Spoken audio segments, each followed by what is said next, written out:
കേരള സർവകലാശാലയിൽ പോര് തുടരുന്നു. Registrar KS. അനിൽകുമാർ അയച്ച 3 ഫയലുകൾ വി.സി തിരിച്ചയച്ചു. കെ.എസ്. അനിൽകുമാറിന് ഫയൽ നൽകരുതെന്ന് ആണ് വി.സിയുടെ നിർദ്ദേശം. ഡോക്ടർ മിനി കാപ്പൻ അയച്ച 25 ഫയലുകൾ വി.സി മോഹൻ കുന്നുമൽ ഒപ്പിട്ടു. പ്രശാന്ത് കൃഷ്ണയുടെ വിവരങ്ങളുമായി.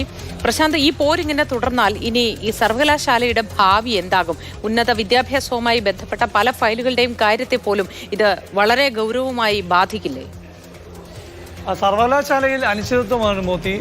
മാത്രമല്ല ഭരണ പ്രതിസന്ധിയുമാണ്. അതുകൊണ്ട് തന്നെ ഹൈക്കോടതിയെ സമീപിക്കാൻ ഒരുങ്ങുകയാണ്. ഇന്നിപ്പോൾ ഉച്ചയ്ക്ക് ശേഷം ഹൈക്കോടതിയിൽ ഹർജി നൽകാനാണ് BJP-യുടെ സിൻഡിക്കേറ്റ് അംഗങ്ങളുടെ തീരുമാനം.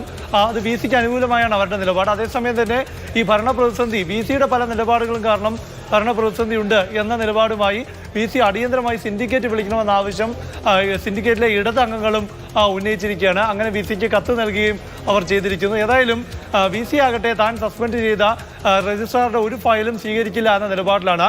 Registrar KS. അനിൽകുമാർ അയച്ച 3 ഫയലുകൾ വി.സി തിരിച്ചയച്ചു. മാത്രമല്ല ഫയൽ ഒറിജിനേറ്റ് ചെയ്യുന്ന ടേബിളിലെ ഉദ്യോഗസ്ഥരോട് രജിസ്ട്രാർ കെ.എസ്. അനിൽകുമാറിന് ഫയൽ നൽകരുത് എന്ന് നിർദ്ദേശം നൽകി. അതേസമയം തന്നെ ശരി പ്രശാന്ത്, കേരള സർവകലാശാല ആസ്ഥാനത്ത് ഫയലുകൾ വി.സി നോക്കാത്ത അവസ്ഥയാണ്.